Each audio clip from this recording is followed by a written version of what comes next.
ఈరోజు చాలామంది ఏడుస్తున్నారు, చాలామంది ఓ మతాన్ని మారుస్తున్నారని.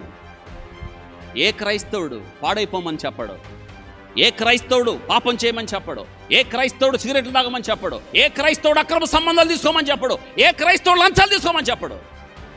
నీతి నేర్పుతాడు, సత్యాన్ని నేర్పుతాడు, యథార్థత నేర్పుతాడు, భక్తి నేర్పుతాడు, బ్రతుకులు మారుస్తాడు, సమాజాన్ని స్థిరపరుస్తాడు.